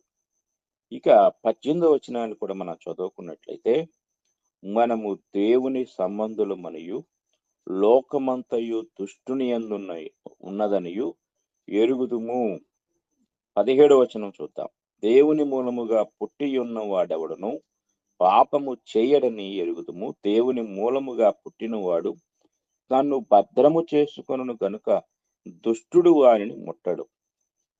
కనుక ప్రియమైన వారలారా, ఈ వచనాలన్నీ మనకు ఏమి నేర్పిస్తున్నాయంటే, తిరిగి జన్మించుట, క్రొత్తగా జన్మించుట, వాక్య మూలముగా జన్మించుట, దేవుని మూలముగా జన్మించుట, అలాగే దేవుని యొక్క వాక్యము ద్వారా మనము దేవుని చేత కనబడుట అనే విషయాలు మనకి తెలియజేస్తున్నాయి. అంటే తిరిగి జన్మించుటను గూర్చిన అనేక పర్యాయ పదాలు, వివరణలు ఈ వచనాల్లో మనకి కనపడుతూ ఉన్నాయి. ఇక తిరిగి జన్మించుట అంటే కొంతమంది కొన్ని విధానాలను ఆలోచించారు. ఆయన ఏమన్నారంటే, ఇది పునరుద్ధరణ లేక సంస్కరణ అని అనుకున్నారు. అంటే క్రొత్త జీవితాన్ని తిరిగి ప్రారంభించడం ద్వారా మనము దేవుని పిల్లలమవుతాము. ఇది కొంతమంది ఈ రోజు నుండి నేను మందు తాగటం మానేస్తాను, సిగరెట్ తాగటం మానేస్తాను. ఇక నుండి నేను సమస్త పాపాలను చేయటం, తప్పులు చేయటం మానుకుంటాను అని చెప్పి తమ్మును తాము సంస్కరించుకోవటం మొదలుపెడతారు. కనుక క్రొత్త జన్మ అంటే నిన్ను నీవు సంస్కరించుకోవటం కాదు. ఇది జాగ్రత్తగా గ్రహించాలి. తిరిగి జన్మించుట వేరు, సంస్కరించుకుంట వేరు. ఇది మనం గ్రహించాలి. మనము ఈ కొన్ని చోట్ల అడిక్షన్ కేంద్రాలు పెడుతున్నారు ప్రభుత్వం వాళ్ళు, హాస్పిటల్స్ లో, కొంతమంది ప్రైవేట్ గా. ఈ అడిక్షన్స్ అంటే దుర్వ్యసనాలకు బానిసలైన వారిని కౌన్సిలింగ్ ఇచ్చి తిరిగి మానుకునేలాగా చేయుట అనేది. ఇక్కడ క్రొత్తగా జన్మించుట అంటే ఇలాంటి ప్రక్రియ కాదు. అంటే ఒక కౌన్సిలింగ్ ఇచ్చి ఆ వ్యక్తిని ఆ వ్యసనం నుండి విడిపించే ప్రక్రియ ఉంది కదా, అది కాదు అనేది మనం గ్రహించాలి. అంటే క్రొత్తగా జన్మించుట అనేది మనం ఒక సంస్కరణ కాదు, మనల్ని మనం సంస్కరించుకునే ప్రక్రియ కాదు. రెండవది ఏమిటి అనేది మనం జాగ్రత్తగా పరిశీలించినట్లయితే మనల్ని మనము మార్చుకోవటం కూడా కాదు. చాలా మంది అంటూ ఉంటారు, నీవు మారవా అంటూ ఉంటారు. నిన్ను నీవు మార్చుకో అంటూ ఉంటారు. ఎవరైనా ఈ వ్యక్తిని మార్చితే బాగుండు అంటూ ఉంటారు.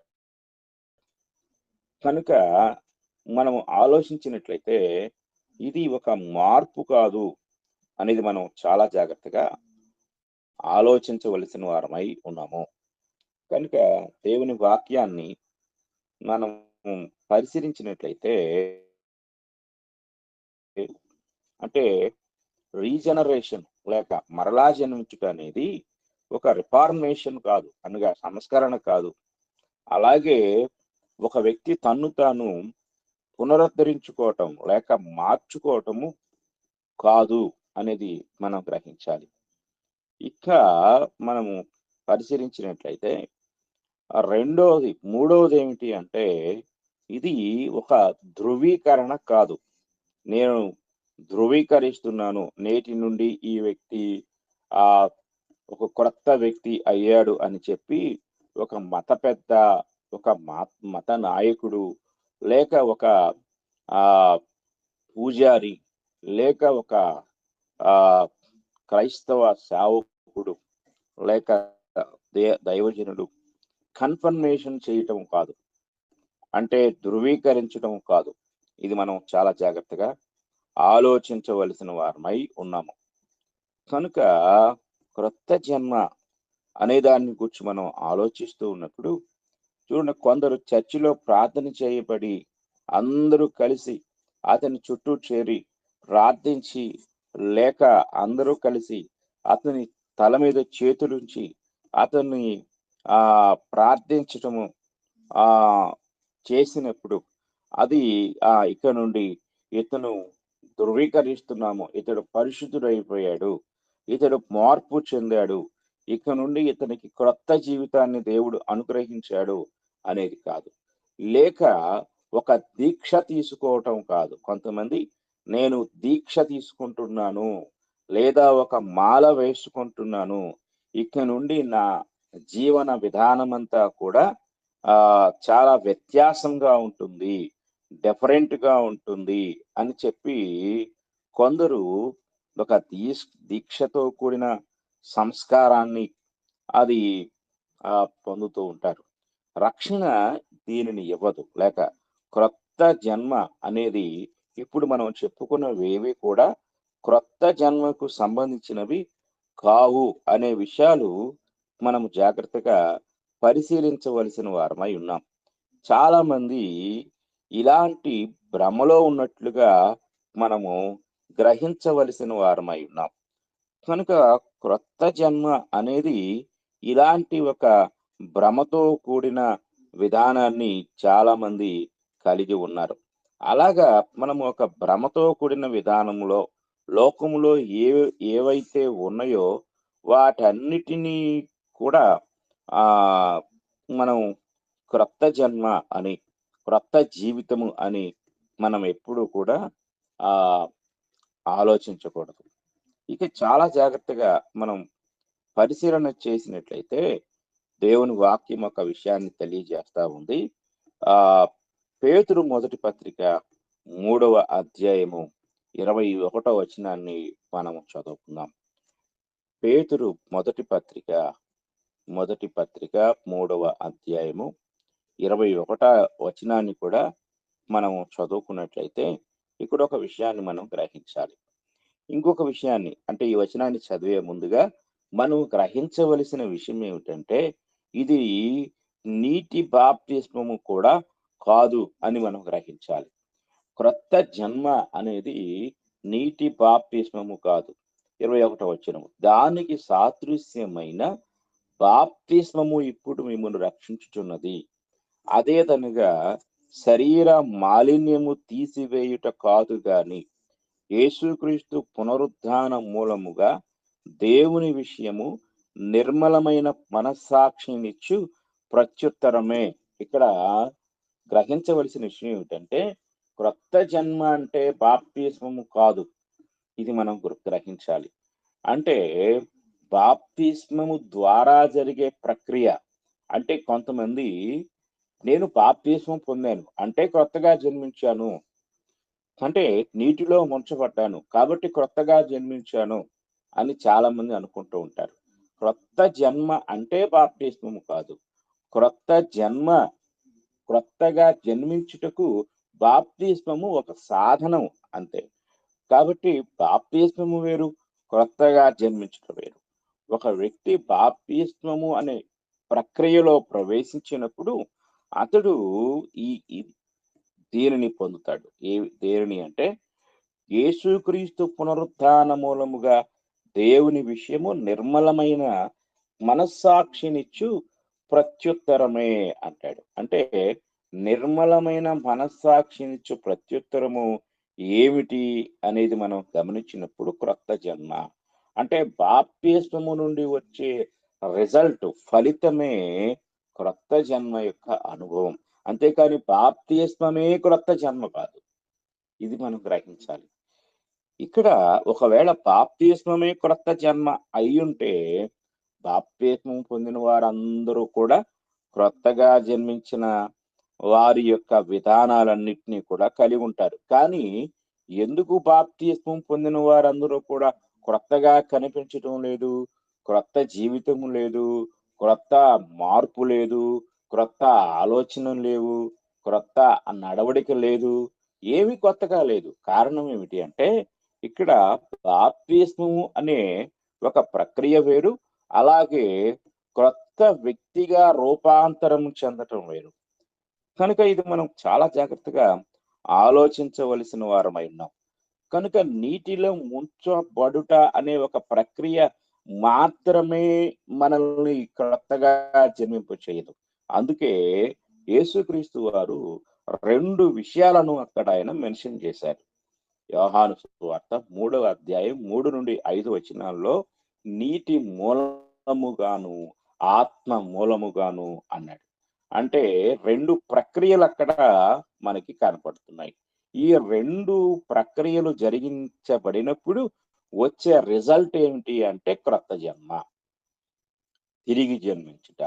అంటే ఒక వ్యక్తి 1+1 దాన్ని పక్కనే మనము 2 అని వేస్తాం. అంటే ఈ 1 ప్లస్ ఇంకొకటి, ఈ 2 జరగాలి, 2 కలవాలి. అంటే ఒక వ్యక్తిలో క్రొత్త జన్మ యొక్క అనుభవం ఏర్పడుటకు జరగవలసిన ప్రక్రియ ఏమిటంటే, నీటి మూలముగా జన్మించుట, ఆత్మ మూలముగా జన్మించుట వచ్చేసరికి ఏమొస్తుందంటే క్రొత్త జన్మ. మనము ఒక్క నీటి మూలముగానే జన్మించాము అనుకోండి, అది అక్కడే ఆగిపోతుంది. నీటి మూలముగా అనే దగ్గరే ఆగిపోతుంది. కనుక ఆత్మ మూలముగా జన్మించాము అనే అనుకున్నాం అనుకోండి, అది కూడా ఒక్కటే అవుతుంది. కానీ 2 కలిసినప్పుడే వచ్చే రిజల్ట్ ఆత్మ మూలం, అంటే క్రొత్తగా జన్మించుట అనే ప్రక్రియ అక్కడ పరిపూర్ణమవుతుంది. కనుక మనము ఈ రెంటిని విడదీసి ఒకటిగా చూస్తూ ఉన్నంత వరకు, లేక ఒకటొకటే చేస్తూ ఉన్నంత వరకు క్రొత్త జన్మ యొక్క అనుభవం అనేది ఎప్పటికీ కూడా ఒక వ్యక్తిలో జరగదు అనే విషయాన్ని మనం చాలా జాగ్రత్తగా గ్రహించవలసిన వారమై ఉన్నాము. కనుక ఈ వచనాలు మనం జాగ్రత్తగా పరిశీలన చేసినప్పుడు క్రొత్త జన్మ ఏది క్రొత్త జన్మ కాదు అంటే రిఫర్మేషన్, సంస్కరణ, నిన్ను నీవు సంస్కరించుకోవటం క్రొత్త జన్మ కాదు. నిన్ను నీవు మార్పు వైపు తిరగటం అది మాత్రమే క్రొత్త జన్మ కాదు. అలాగే ధృవీకరణ, ఇక నుండి ఈ వ్యక్తి క్రొత్త వాడయ్యాడు అని సంఘమో, లేక ఒక మినిస్ట్రీ పెద్దలో, లేక ఒక స్థానిక సంఘ సభ్యులో ఇలా ధృవీకరించటము అది క్రొత్త జన్మ కాదు. అలాగే ఆ దీక్ష తీసుకోవటం అనేది క్రొత్త జన్మ కాదు. ఈనాడు ఒక దౌర్భాగ్యం ఏమిటంటే అనేక మంది క్రైస్తవులు అని చెప్పుకుంటున్న వారు కూడా మేము ఈ మార్చి నెల, లేక ఫిబ్రవరి మార్చి, లేక మార్చి ఏప్రిల్లో వచ్చే ఆ ఈస్టరు లేక గుడ్ ఫ్రైడే పండుగల సందర్భాలలో వారు కూడా మేము దీక్ష తీసుకుంటున్నాము, మాల వేసుకుంటున్నాము అని చెప్పే ఒక ప్రక్రియను ప్రారంభించారు. ప్రియమైన వారులరా, కొన్ని సంవత్సరాల క్రితము క్రైస్తవ్యములో లేని అపవిత్రమైన దురాచారాలన్నీ కూడా నేటి కాలంలో ఎక్కువైపోతూ ఉండటం చాలా బాధాకరమైన పరిస్థితి. కనుక మనము ఈరోజు వాక్యాన్ని మాత్రమే గ్రహించవలసిన వారమై ఉన్నాం. వాక్యము ద్వారా బైబిల్ మనకు ఆదేశించింది మాత్రమే సత్యము. మానవ కల్పితము అనేది అబద్ధము, అసత్యమై ఉన్నది. కనుక క్రొత్త జన్మ అనేది సంస్కరణ కాదు, దీక్ష కాదు, మాలాధారణ అంతకంటే కూడా కాదు, వ్రతము కూడా కాదు. ఇవన్నీ కూడా భౌతిక సంబంధమైనవి, భౌతిక సంబంధమైన ఆచారయుక్తమైన కార్యక్రమములు మాత్రమే. కనుక ఇవి అన్యత్వములో నుండి క్రైస్తవ్యములోనికి సంక్రమించాయి. కనుక ఈ యొక్క సంకరమైన విధానాలు దేవుని యొక్క వాక్యానికి ఎంత మాత్రము కూడా సంబంధించినవి కావు. కనుక వాక్యము స్వచ్ఛమైనది, అది సంకరపరచబడినది కాదు, హైబ్రిడ్ కాదు.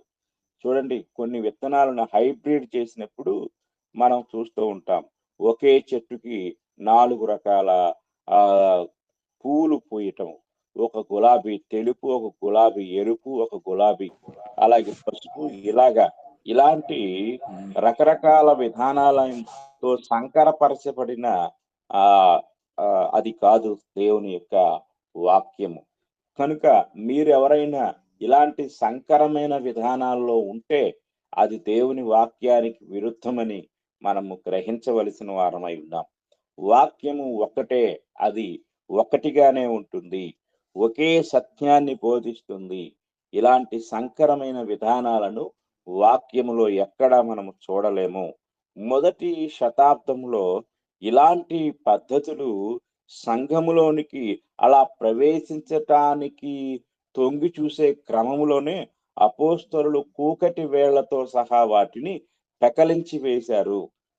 కనుక మన దురదృష్టం ఏమిటంటే ఇలాగా ఈరోజు జరగటం లేదు. కనుక క్రొత్త విధానాలు క్రైస్తవ్యంలోనికి ప్రవేశించి క్రైస్తవ్యం యొక్క పరిశుద్ధతను, నీతిని, మహిమను అపవిత్రం పాలు చేస్తూ బయటి వారు క్రైస్తవ్యాన్ని హేళన చేయుటకు, వేలెత్తి చూపించుటకు, అవమానించుటకు కూడా ఇవి కారణమైపోయాయి.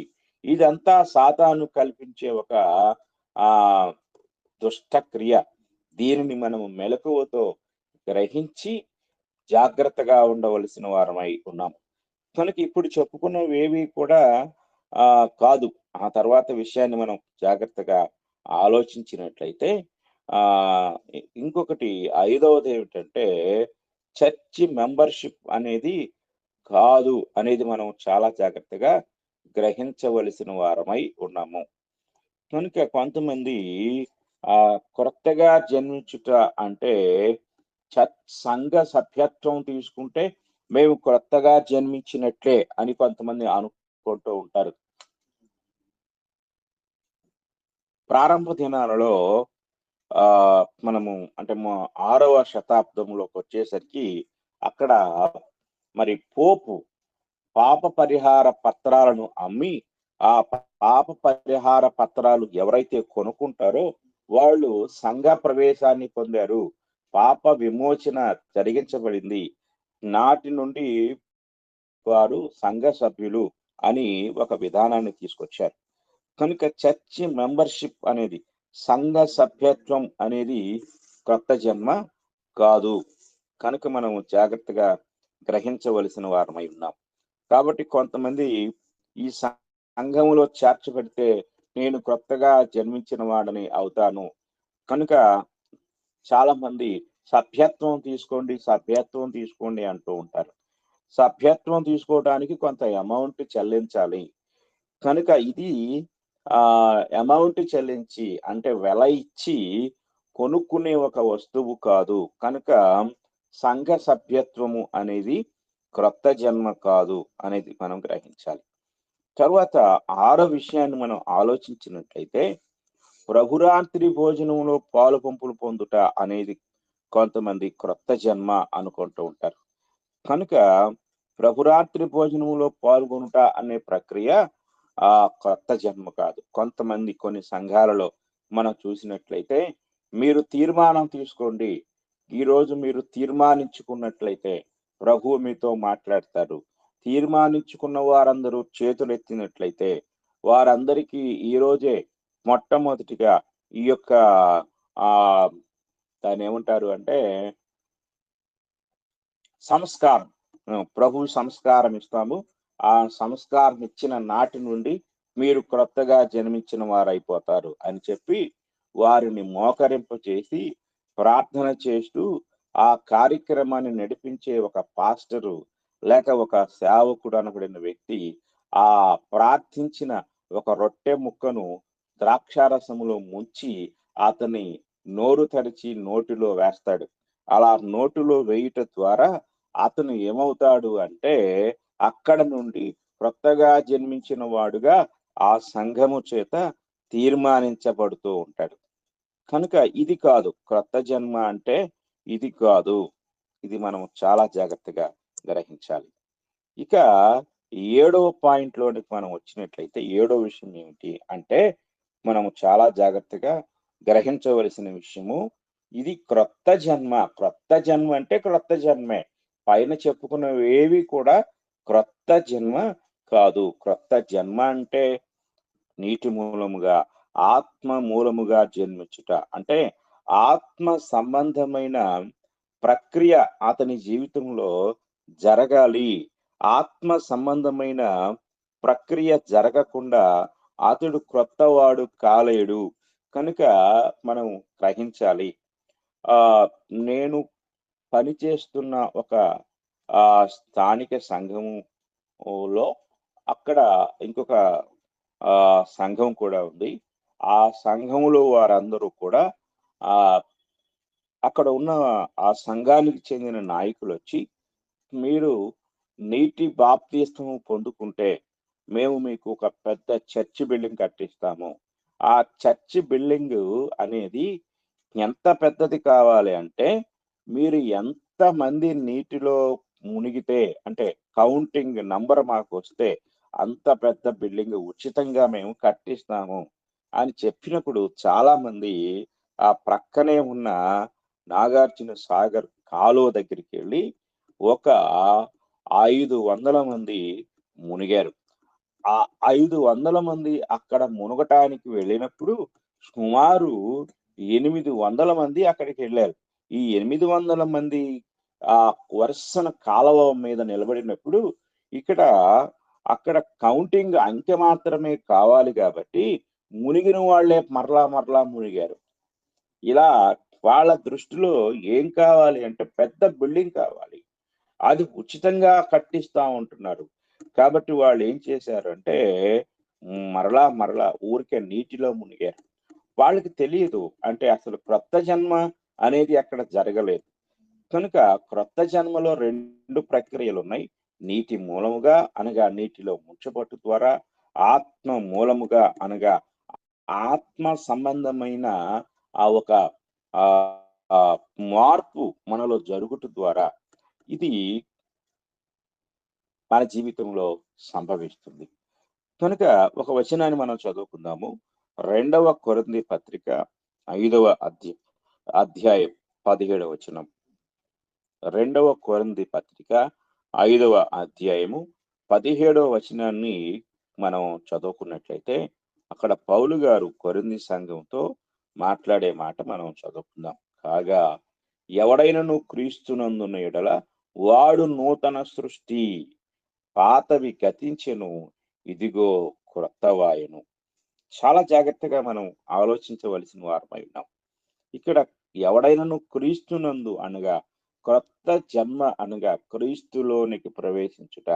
క్రీస్తులోనికి ప్రవేశించిన వాడు నూతన సృష్టి అవుతూ ఉన్నాడు, నూతనముగా నూతన పరచబడుతూ ఉన్నాడు. ఇది ఎలా జరుగుతుంది అనేది మనం జాగ్రత్తగా ఆలోచన చేసినట్లయితే యోహాను రాసిన మొదటి పత్రిక మనం చదువుకున్నప్పుడు మొదటి యోహాను పత్రికలో యోహాను గారు మొదటి అధ్యాయంలో తెలియచేసే మాట మనం చదువుకుందాం.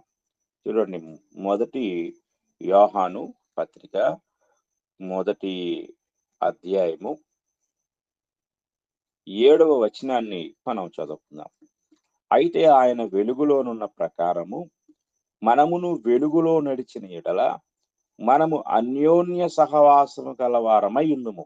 అప్పుడు ఆయన కుమారుడైన యేసు రక్తము ప్రతి పాపము నుండి మనలను పవిత్రులనుగా చేయును. ప్రతి పాపము నుండి మనము పవిత్రపరచబడతాం. ఎలా అంటే ఆయన కుమారుడైన యేసు రక్తము అనేది ఇక్కడ మనం గ్రహించవలసిన విషయం. అంటే ఇక్కడ మనము యేసు క్రీస్తునందు అంటే క్రీస్తునందున్న ఎడల నూతన సృష్టి అంటే క్రీస్తులోనికి ఒక వ్యక్తి బాప్తిస్మం పొందుట ద్వారా అతడు క్రీస్తు ప్రభు యొక్క రక్తము చేత శుద్ధి చేయబడుట ద్వారా అతడు క్రొత్త సృష్టి అవుతున్నాడు.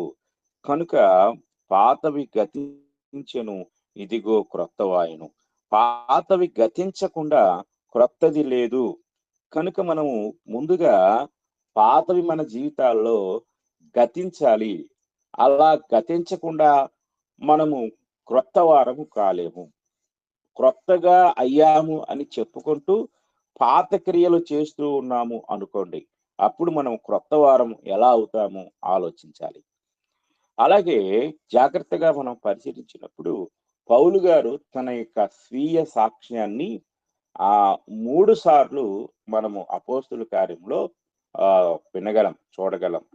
అయితే ఆయన దమస్కు మార్గములో మార్పు చెందిన తరువాత ఆయన ఇంతకు ముందులాగా పరిసయ్యుడు పని చేయలేదు. అంటే పరిసయ్యుడు పని ఏంటంటే ధర్మశాస్త్ర బోధకుడిగా పని చేయలేదు. విశ్రాంతి దినాన్ని ఆయన ఆచరించలేదు. అలాగే ఇంకా మనం గ్రహించినట్లయితే ధర్మశాస్త్ర సంబంధమైన కార్యక్రమాలు ఏవి కూడా ఆయన చేయలేదు. ఇదంతా మనకేం కనపడుతుంది అంటే ఆయన విషయంలో పాత జీవితము గతించిపోయింది. ఇప్పుడు క్రొత్త నిబంధనను అనుసరించడం మొదలు పెట్టాడు. ఎందుకు అంటే ఆయన తిరిగి జన్మించాడు. కనుక మన జీవితంలో కూడా ఈ తిరిగి జన్మించుట అనే ఒక ప్రక్రియ మన జీవితాల్లో జరిగినప్పుడు మనము ఇట్టి సత్యమును గ్రహించగలిగిన వారమైనాం. ఇట్టి కార్యము మన జీవితంలో జరుగుతుంది. జాగ్రత్తగా మనం ఆలోచించాలి. కనుక దేవుని యొక్క వాక్యాన్ని మనం పరిశీలించినట్లయితే మొదటిగా మనం గ్రహించవలసిన విషయం ఏది క్రొత్త జన్మ కాదు అనే విషయాలు మనము ఒక 6 విషయాలు మనం చెప్పుకున్నాం. అంటే ఇవన్నీ క్రొత్త జన్మ అని లోకములో బోధించబడుతూ ఉన్నాయి. అనేక మంది మంది ఆ క్రియలు చేస్తూ ఇది క్రొత్త జన్మ అనే ఒక నిర్ణయానికి వారు వచ్చారు. కనుక మనం గ్రహించవలసిన సత్యం ఏమిటంటే ఏది క్రొత్త జన్మ అంటే ఇది మనం జాగ్రత్తగా గ్రహించవలసిన వారమై ఉన్నాం. తరువాత మనము ఆ ఒక వ్యక్తి తప్పనిసరిగా క్రొత్త జన్మించాలి. ఇప్పుడు చివరిలో చెప్పుకున్నాం ఏదంటే కాగా ఎవడైనను క్రీస్తునందున్న ఎడల వాడు నూతన సృష్టి, పాతవి గతించెను, ఇదిగో క్రొత్తవాయెను. కనుక మొట్టమొదట ప్రతి ఒక్కరూ కూడా క్రీస్తులోనికి ప్రవేశించాలి. క్రీస్తు ప్రభు యొక్క సువార్తను విని విశ్వసించి ఎవరైతే ఆ సువార్తకు లోబడతారో, అలాగే మార్పు చెందుతారో, అలాగే రక్షణ పొందుతారో వారందరూ కూడా ఈ యొక్క క్రొత్త జన్మ అనుభవాన్ని పొందుతారు. మీలో ఇంకా ఎవరైనా సరే ఈ వాక్యాన్ని వింటూ ఉండగా సరి అయిన మార్పు చెందకుండా, సరి అయిన విశ్వాసాన్ని కలిగి ఉండకుండా, ఏదైనా విశ్వాసమే అని చెప్పి మీకు తోచిన విశ్వాసాన్ని కలిగి మీకు తెలిసిన రీతిలో మారు మనసు పొందితే అది క్రొత్త జన్మ కాదు. మీకు తెలిసిన విధానంలోనే బాప్తిస్మము పొందితే అది బాప్తిస్మము కాదు. చాలా జాగ్రత్తగా గ్రహించాలి. కొంతమంది నా యొక్క అనుభవంలో ఒక విశ్వాసి, అయ్యా నేను చిన్నప్పుడే నాకు బాప్తిస్మం ఇచ్చారంట, ఇక నాకు బాప్తిస్మం అవసరం లేదు, కాబట్టి నేను ఆరాధనలో డైరెక్ట్ గా పాల్గొంటాను అని తెలియచేయటం జరిగింది. అలాగే కొంతమంది, చాలా మంది అంటే ఒక 15 సంవత్సరాల క్రితము సేవా ప్రారంభంలో ఆ యొక్క ప్రారంభ దినాల్లో ఆలోచించినట్లయితే అక్కడ కొంతమంది మా పెళ్ళెప్పుడే మేము బాప్తిస్మం తీసుకున్నాము కాబట్టి మరలా మాకు బాప్తిస్మం ఎందుకు, ఎలా పొందినా, ఏ సందర్భంలో పొందినా బాప్తిస్మమే కదా, బాప్తిస్మమైనప్పుడు మరలా ఎందుకు బాప్తిస్మం పొందాలి అనే ఆలోచన చాలా మంది లేవనెత్తడం జరిగింది. ఇది చాలా జాగ్రత్తగా మనం గ్రహించవలసిన వారమై ఉన్నాం. ప్రియమైన వారులారా, దేవుని యొక్క వాక్యాన్ని మనము జాగ్రత్తగా పరిశీలన చేసినట్లయితే ఒక వ్యక్తికి ఆపరేషన్ జరిగినప్పుడు ఆ ఆపరేషన్ చేసిన తర్వాత మరలా స్కానింగ్ చేస్తారు. ఆ స్కానింగ్ చేసినప్పుడు స్కానింగ్ లో ఇంకేమైనా లోపాలు ఉన్నట్టు, లేక ఆపరేషన్ చేసేటప్పుడు ఏదైనా అక్కడ జరగవలసినవి జరగకపోతే మరలా వెంటనే మరలా ఆపరేషన్ చేస్తారు. ఎందుకంటే ఇక్కడ ఎన్నిసార్లు ఆపరేషన్ జరిగిందనేది ప్రాముఖ్యం కాదు, కానీ ఆపరేషన్ చేయుట ద్వారా ఏది సాధించాలని వైద్యులు అనుకున్నారో అది జరగనంత వరకు మరలా ఆపరేషన్ అవసరపడుతూనే ఉంటుంది. కనుక ఎందుకు ఆపరేషన్ చేయాలి అనుకున్నారో అది అక్కడ జరగలేదు. అలాగే మన జీవితంలో కూడా మనము ఎందుకు బాప్తిస్మము పొందాలి అనుకుని బాప్తిస్మము పొందుతున్నామో అది నీ జీవితంలో జరగనంత వరకు కూడా మరలా నీవు వాక్యాన్ని సరి అయిన విధానంలో విని పరిశీలించి ఆత్మ సంబంధమైన జ్ఞానాన్ని పొందుకొని ఆ క్రొత్త జన్మను కూర్చిన పరిపూర్ణమైన విషయాలను గ్రహించి బాప్తిస్మము పొందుట ద్వారా అప్పటి వరకు కూడా నీవు ఎన్నిసార్లు ఒకవేళ బాప్తిస్మం పొందినా, లేక నువ్వు ఎలాంటి బాప్తిస్మం పొందినా అది బాప్తిస్మము కాదు. బాప్తిస్మము అనే ఒక సర్టిఫికెట్ దేవుడు ఇవ్వాలి. నీవు పొందిన బాప్తిస్మము వాక్యానుసారమైనదే. బాప్తిస్మం ద్వారా వచ్చే రక్షణ అనే రిజల్ట్, క్రొత్త జన్మ అనే ఫలితము నీ జీవితంలో జరగనంత వరకు కూడా అది రక్షణార్థమైనది కాదు, అది క్రొత్త జన్మ అనుభవాన్ని ఇవ్వదు.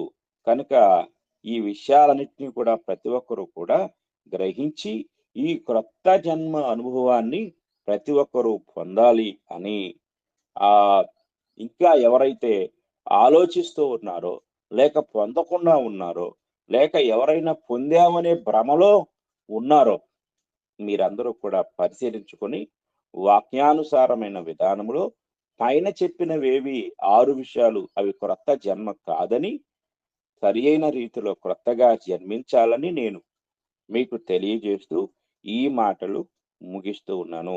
ఇంతవరకు శ్రద్ధగా విన్న మీ అందరికీ వందనములు తెలియజేస్తూ ఉన్నాను. మీకు కూడా వందనములు సార్. ముగింపు ప్రార్థన మీరే చేయండి సార్.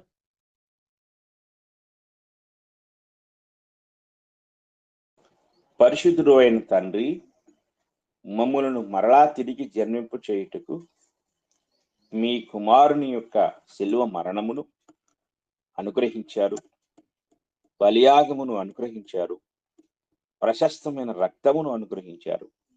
అలాగే ఎంతో పరిశుద్ధమైన రక్షణార్థమైన నీ వాక్యమును మాకు అనుగ్రహించారు తండ్రి. మరి మీ వాక్యమును వినుట ద్వారా, చదువుట ద్వారా, గ్రహించుట ద్వారా అసలైన క్రొత్త జన్మ అంటే ఏంటో మేము ఎరిగి ఆ క్రొత్త జన్మ అనుభవాన్ని పొందుకొనుటకు ప్రతి ఒక్కరి హృదయాలను మీరు తెరవమని వేడుకుంటున్నాం.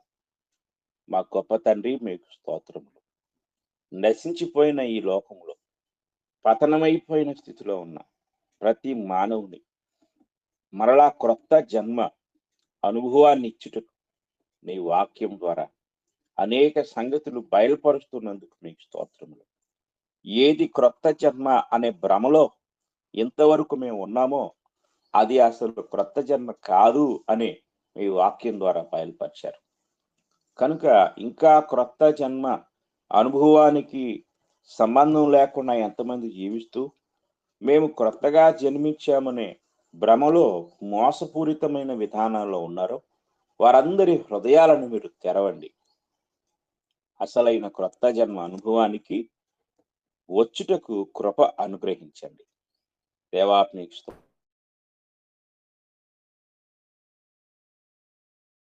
వాక్యం విన్నవారు అలాగే తండ్రి మరి యూట్యూబ్ ద్వారా కూడా వినబోతున్న వారు అసలైన క్రొత్త జన్మ అనుభవాన్ని గ్రహించి ఆ క్రొత్త జన్మ అనుభవమును పొందుటకు కృప చూపించండి.